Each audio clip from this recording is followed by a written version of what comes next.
कार्यक्रम में श्रोताओं आप सभी का बहुत बहुत स्वागत है। आज इस कार्यक्रम में हमारे मेहमान हैं intensivist critical care specialist doctor Raza Ali मेघानी। Doctor Raza Ali मेघानी का बहुत लंबा अनुभव है क्रिटिकल केयर के क्षेत्र में और आज हम आपसे गहन चिकित्सा इकाई यानी आईसीयू की भूमिका पर चर्चा करेंगे। डॉक्टर रज़ा अली, कार्यक्रम में बहुत बहुत स्वागत है आपका। नमस्कार, मैं हमारे सारे लिसनर्स का वेलकम करता हूं। डॉक्टर रज़ा अली, हम जानना चाहेंगे कि ये जो क्रिटिकल केयर है, आईसीयू है, इसके नाम से ही डर लगता है, ये वास्तव में है क्या? आईसीयू हॉस्पिटल का एक स्पेशलाइज्ड एरिया या पार्ट होता है जहां पर एक डिफरेंट कैटेगरी के पेशेंट्स को हम एडमिट करते हैं। तो उनमें जनरली 3 कैटेगरी के पेशेंट्स हमारे एडमिट होते हैं आईसीयू में। एक वो होते हैं जो मेजर ऑपरेशन के बाद में उनको ऑब्जर्वेशन के लिए रखा जाता है ताकि वो स्टेबल रहे। दूसरा कैटेगरी वो होता है जो अनस्टेबल होता है, मतलब वो मरीज जिनकी तबीयत ज्यादा खराब हो सकती है, डॉक्टर ने एंटिसिपेट किया होता है या अनुमान लगाया होता है कि ये बिगड़ सकती है इनकी कंडीशन, तो उसे एक्टिवली ट्रीट करने के लिए और मॉनिटरिंग के लिए वहां पर एडमिट किया जाता है। एंड थर्ड कैटेगरी जो बहुत अनस्टेबल और लाइफ सपोर्ट्स पे जो पेशेंट्स होते हैं, जैसे वेंटिलेटर्स पे, बीपी की दवाइयों पे,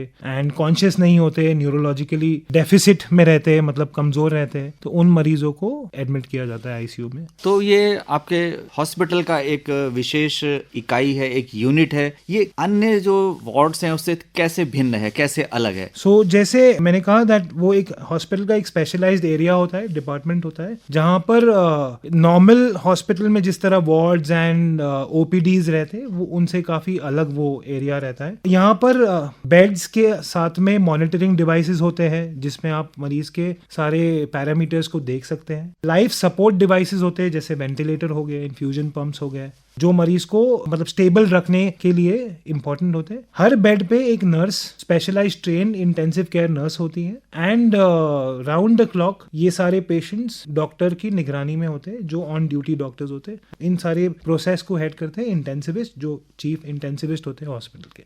तो ये बिल्कुल एक अलग ही एनवायरनमेंट होता है और हम कह सकते हैं कि ये कंट्रोल्ड एनवायरनमेंट है। Absolutely a very controlled environment and बहुत सारी चीजें, बहुत सारी डिवाइसेस यहाँ पर अवेलेबल होती है। बहुत सारी चीजों को मॉनिटर एंड कंट्रोल किया जाना बहुत नेसेसरी होता है। आपका स्टेरिलिटी मेंटेन करना, मतलब इन्फेक्शन नहीं हो, इसके सारे प्रिकॉशंस लेने बहुत जरूरी होते हैं। नेगेटिव प्रेशर होता है ये एरियाज में, तो आईसीयू इट्स अ बहुत इंपॉर्टेंट एस्पेक्ट होता है कोई भी हॉस्पिटल। आपने बताया कि कौन पात्र होते हैं, 3 कैटेगरी आपने बताई। अब जानना चाहेंगे कि यहाँ उपकरणों की जब बात की जाती है तो हम वेंटिलेटर की बात करते हैं। राइट। वेंटिलेटर क्या है? वेंटिलेटर के बारे में बहुत सारी धारणाएं हैं आम व्यक्तियों के मध्य, और आपको भी इस बारे में जानकारी होगी कि आम व्यक्ति उसके बारे में क्या सोचता है।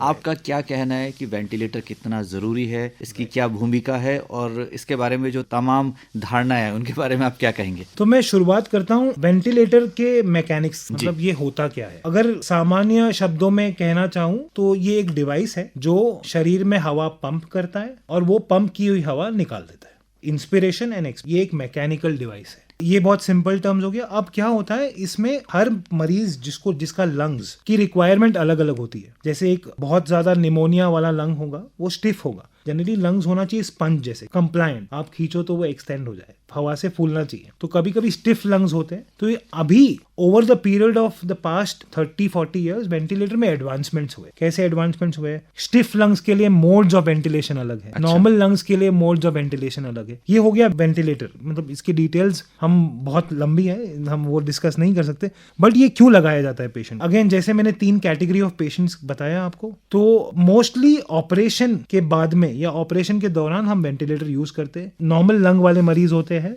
इनमें वेंटिलेटर हम इसलिए लगाते हैं क्योंकि ऑपरेशन के दौरान अगर मरीज हिलेगा, पेशेंट हिलेगा, तो ऑपरेशन नहीं हो पाएगा, सर्जन अपना काम कंप्लीट ही नहीं कर पाएगा। तो इसमें हम पूरी तरह से पेशेंट को रिलैक्स कर देते हैं। वो खुद से सांस नहीं ले पाता है, हम उसे वेंटिलेटर के जरिए सांस देते हैं। जैसे ही सर्जरी खत्म हो जाता है, दवाई का असर खत्म हो जाता है, वेंटिलेटर बाहर हो जाता है। दूसरा लाइफ सपोर्ट, जो मरीज खुद से सांस ले तो पा रहे हैं बट पूरी तरह से नहीं ले पा रहे या होश में नहीं है, सुध में नहीं है, तो जब तक हम उनकी बीमारी को ट्रीट नहीं करें या स्टेबलाइज नहीं करें या नॉर्मलाइज नहीं करें, तब तक हम ऑक्सीजनेशन को कॉम्प्रोमाइज नहीं कर सकते। शरीर में ऑक्सीजन की मात्रा को कॉम्प्रोमाइज नहीं कर सकते। तो वेंटिलेटर एक डिवाइस है जो हमें हेल्प करता है मरीज का ऑक्सीजन का लेवल, कार्बन डाइऑक्साइड का लेवल मेंटेन रह जाता है। बट सबसे इम्पोर्टेंट बात ये, वेंटिलेटर सिर्फ एक मैकेनिकल पंप, वो आपके शरीर को ऑक्सीजन दे सकता है। आपका शरीर ऑक्सीजन ले या ना ले ये आपके लंग्स पे डिपेंड। तो जो धारणा है ना कि वेंटिलेटर लगा दिया है इसलिए मरीज जिंदा है, ये नहीं, ये मैकेनिकल पंप। आपका लंग्स ऑक्सीजन ले रहा है, कार्बन डाइऑक्साइड निकाल रहा है, उसकी वजह से हार्ट की पंपिंग हो रही है, इसलिए मरीज जिंदा है। मरीज मशीन की वजह से नहीं जिंदा, कोई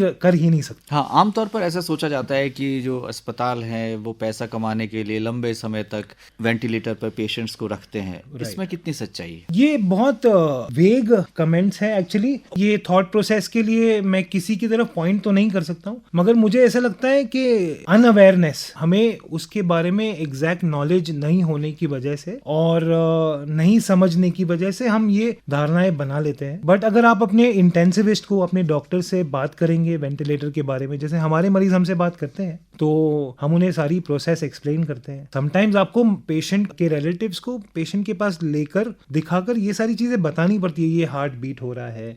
ये मिसकॉन्सेप्शंस है, बट एज ए डॉक्टर मुझे ऐसे लगता है हमारी रिस्पॉन्सिबिलिटी है कि रादर देन फाइंडिंग पीपल कि हम ये मिसकॉन्सेप्शंस क्यों हैं, हम इसे सॉल्व, हम हेल्प करें। जी डॉक्टर रजा अली, बहुत ही अच्छे से आपने बताया। हम जानना चाहते हैं आपसे कि जैसे आपने मरीजों की बात की, आपने कहा कि उनको ले जाकर हम एक्सप्लेन भी करते हैं, उनको उसका महत्व बताते हैं। राइट। आमतौर पर जब कोई गहन चिकित्सा इकाई में होता है तो पेशेंट्स के साथ साथ उसके जो परिजन है वो भी दिक्कत में होते हैं, परेशानी में होते हैं और बाहर वेट कर रहे होते हैं, और आपका एक नियम होता है कि वो 2 बार ही आप उनसे मिलवाएंगे। तो बहुत बेचैनी रहती है बाहर, जो पेशेंट के साथ लोग होते हैं उसके करीबी होते हैं, तो उनके साथ किस तरह का संवाद आपका हो रहा होता है? आप उनको पूरी जानकारी देते हैं? सबसे इम्पोर्टेंट क्वेश्चन आई थिंक पूरे प्रोग्राम का ये है, क्योंकि एज ए डॉक्टर हमारी जिम्मेदारी पेशेंट तो है, बट पेशेंट के साथ में उनके अटेंडेंट्स भी। वो अटेंडेंट वो मरीज के रिलेटिव्स है जिन्हें बीमारी के बारे में ज्यादा पता नहीं होता है। तो रादर हम ऐसे ट्रेन हुए हैं हमारे बॉसेस से, हमारे टीचर्स से, दैट ट्रांसपेरेंसी बहुत इंपॉर्टेंट। जैसे ही मरीज आईसीयू में एडमिट होता है,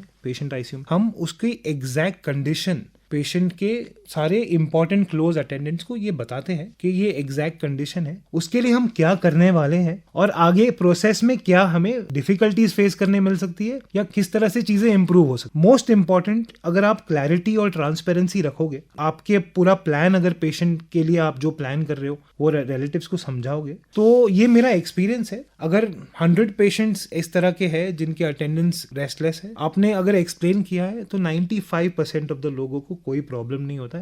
वो आगे का प्रोसेस आपके लिए बहुत इजी हो जाता है, उनके लिए भी, पेशेंट के लिए भी, एंड डेफिनेटली आपके। डॉक्टर रजा, हमें बताएं कि पॉजिटिव्स क्या हैं? अगर आप आईसीयू में कोई पेशेंट गया है तो कौन से ऐसे पैरामीटर्स हैं जो अगर आपको अच्छे दिखाई देंगे तो मरीज ठीक हो रहा है? राइट। सो जो भी कारण से अगर पेशेंट आईसीयू में एडमिट होता है, हमें कुछ कुछ बहुत इंपॉर्टेंट पैरामीटर्स होते हैं। मतलब अगर मैं आपको इजी टर्म्स में बताऊं तो दिल की धड़कन नॉर्मल रेंज में आनी चाहिए जी। यूरिन आउटपुट वेरी इंपॉर्टेंट, आपके शरीर की गंदगी बाहर आनी चाहिए। तो 50 से 60 ml मिनिमम 1 घंटे में यूरिन पेशेंट का आना चाहिए।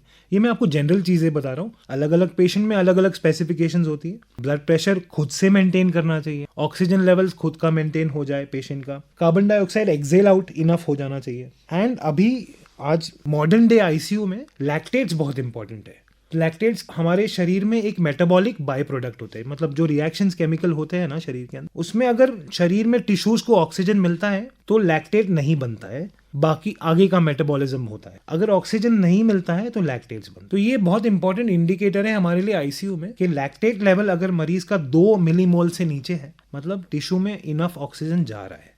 अगर उससे ज्यादा है तो वो नहीं जा रहा है, and then we have to treat and understand. But ये बहुत वेग एंड जनरल बात बता रहा हूँ, अलग अलग स्पेसिफिक मरीजों में अलग अलग चीजें देखनी पड़ती है। क्योंकि ये आपातकालीन चिकित्सा इकाई है, यहाँ पर ऐसे लोग आते हैं जिनको इमरजेंसी में लाया जाता है, तो इसमें समय का क्या महत्व है? कितने समय तक आपके पास आ जाना चाहिए पेशेंट ताकि उसको बचाया जा सके? कुछ कुछ बीमारियां हैं, कुछ कुछ कंडीशंस है जो 100% रिवर्सिबल है। For example heart attack, stroke. अगर patient golden period defined period है ग्लोबली, ये स्टडीज के बेसिस पे डिफाइन किया गया है।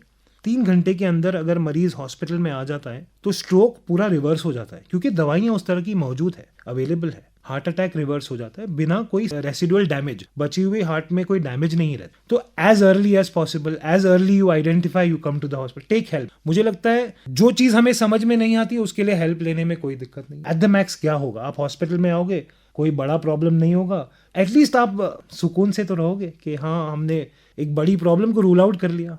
मैं तो चाहता हूँ किसी को कोई बड़ा problem, but we should not ignore our symptom. कोई भी सिम्टम हो, बहुत सारे पेशेंट एसिडिटी समझ करके चेस्ट पेन को इग्नोर कर देते। इंडिया में हमारे यहाँ पर हमारी सोसाइटीज़ में ये काफ़ी कॉमन है, बट नाउ डेज अभी चीज़ें बदल रही है। लोग अपनी स्वास्थ्य को लेके ज़्यादा, स्पेशली पोस्ट कोविड एरा में, people are more aware and conscious about their health. Doctor Raza Ali, आमतौर पर एक जो मरीज़ है उसका डॉक्टर पे भरोसा होता है और उसके जो रिश्तेदार हैं वो भी भरोसा करते हैं। आप लोग पर्दे के पीछे काम कर रहे होते हैं, आपकी भूमिका बहुत महत्वपूर्ण है। आप लोग किस तरह के तनाव से गुजरते हैं? क्या आप लोग भी उसी तरह की परेशानी में होते हैं? क्योंकि सब चीज़ें संभालना और उस तरह की मनस्थिति आपकी होनी चाहिए मजबूत, आपकी जो ट्रेनिंग है, आपका अनुभव और इस सब के साथ खुद पर भरोसा बहुत इंपॉर्टेंट एस्पेक्ट है ये कोई भी मेडिकल पर्सनल की लाइफ में, स्पेशली इंटेंसिविस्ट की लाइफ में। इनफैक्ट बहुत सारी ग्लोबल स्टडीज है कि बर्नआउट इंटेंसिविस्ट में सबसे ज्यादा है,